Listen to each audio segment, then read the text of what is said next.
আপনার পাইরেসি থেকে বিরত থাকুন, কারণ এটা অনেক বড় একটা অপরাধ।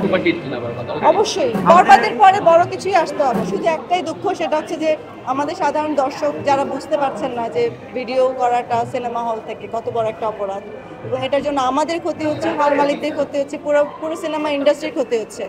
বারবার করে বলছি, আবারও বলছি, আমি আমার দিক থেকে অনেক পদক্ষেপ নিচ্ছি, বাট আপনাদের সহযোগিতা ছাড়া কোনো কিছু সম্ভব না। আপনারা প্লিজ পাশে থাকুন, আপনার পাইরেসি থেকে বিরত থাকুন, কারণ এটা অনেক বড় একটা অপরাধ। এটা একটা সিনেমা ইন্ডাস্ট্রিকে ধ্বংস করে দিতে পারে। বাট ওভারঅল আমার দর্শকের যে ভিড়, দর্শকের যে খুশি, এটা আমার কাছে অনেক বড় একটা প্রাপ্তি। আমি খুব খুশি। টিকিটের ব্যাপারটা তো আসলে আমার হাতে না, এটা তো হল মালিকদের হাতে। সেটা হয়তো বা আপনাদের হল মালিকদের সাথে বা ওনাদের ইন্টারভিউ নিয়ে জিজ্ঞাসা করতে হবে যে কেন, কী কারণে। হতে পারে যে অনেকেই আগে থেকে টিকিটটা বুকিং করে ফেলেছে। আমাদের পাইরেসি টিম যেটা আছে, পাইরেসি রোধ করার জন্য তারা প্রতিনিয়ত কাজ করে যাচ্ছে। আমরা যত ক্লিপে বেরোচ্ছে তার প্রত্যেকটা ক্লিপ নামানোর চেষ্টা করছে এবং ব্লক করা হচ্ছে সব কিছু থেকে। বাট হয় না যে আপনি একটা ব্লক করবেন আরও 10টা বের হয়ে আসবে। তো আমরা কন্টিনিউ কাজ করে যাচ্ছি, বাট আমরা এটা করেই যাব, একদম শেষ পর্যন্ত করে যাব, লড়ে যাব আমরা। বাট যদি আপনারা এটা বন্ধ না করেন, আমরা আসলে যতই কষ্ট করি না, এটা হতেই থাকবে।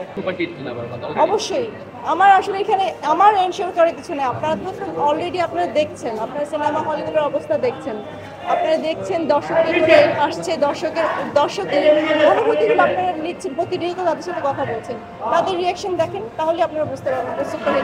আমি আমার বলার চেয়ে এটাই মনে বেশি ইম্পর্টেন্ট। অলরেডি দুজনকে ধরা হয়েছে, আর বাকি যারা আছে তারা তাদেরকে ট্র্যাক ডাউন করছে। আমরা স্ট্র্যাটেজিক্যালি এগোচ্ছি। দর্শকদের উদ্দেশ্যে বলবো যে আপনারা সিনেমা দেখুন, সিনেমা প্রেমীরা যারা আছেন সিনেমা হলে আসুন, সিনেমা হলে এসে সিনেমা দেখুন। আমাদের বাংলা সিনেমাকে আরও এগিয়ে নিয়ে যান, আমাদেরকে সাহায্য সহযোগিতা করেন সিনেমা দেখে। ওনাদের জন্য আসলে আমার বুক ভরা ভালোবাসা।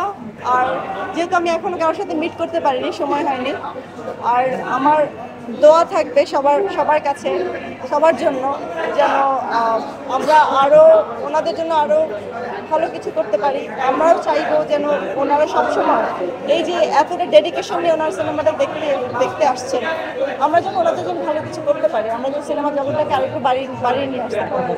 এটা আমার প্রথম সিনেমা, সো আমি প্রত্যেকটা জায়গায় আমি দর্শকদের অনুভূতি দেখতে চাই। আমি এটা আমার মোমেন্ট হিসেবে রাখতে চাই আমার লাইফে। আমি জানি না আমি কালকে বাঁচবো কিনা, বাট এই যে আজকের এই মুহূর্তটা আমার কাছে অমূল্য। তো আমি একটা মুহূর্ত মিস করতে চাই না। ইনশাআল্লাহ শাকিব খানের তো শুটিং চলছে, তাণ্ডবের শুটিং চলছে, সো যখনই উনি সময় পাবে আমি আমার মতো করে চেষ্টা করবো, বাট ওনার কমিটমেন্ট থেকে বের করে আমি ওনাকে কখনোই নিয়ে আসবো না। কারণ আমিও একজন প্রযোজক, আমারও সিনেমা শুটিং চলে, যে আমার সিনেমা শুটিং থেকে যদি আমি ওনাকে নিয়ে আসতাম বা অন্য কেউ যদি নিয়ে যেত, তাহলে সেটা অন্যায় করা হতো আমার প্রতি। তো আমিও চাইবো না যে ওনার শুটিং ছিল না, বাট ডেফিনেটলি ওনার যখনই সময় হবে আমি ওনার সাথে। বরবাদের পরে বড় কিছুই আসতে হবে, এছাড়া না হলে তো বরবাদের চেয়ে ছোট কিছু আসা দরকার। হলিউড কিনা জানি না, বাট ডেফিনেটলি নায়িকা তো আমাদের দেশেও অনেক ভালো আছে। সো হলিউড হোক, বলিউড হোক, যেখানেই হোক, আমরা ভালো নায়িকা নেব। যে ওনাদের সবাইকে বলবো অপেক্ষা করুন, বরবাদ আসছে আপনাদের শহরে, আপনাদের দেশে, অপেক্ষা করুন, আপনারাও দেখতে পাবেন। দেশে দেশে সবার সাথে দ্য নিউজ।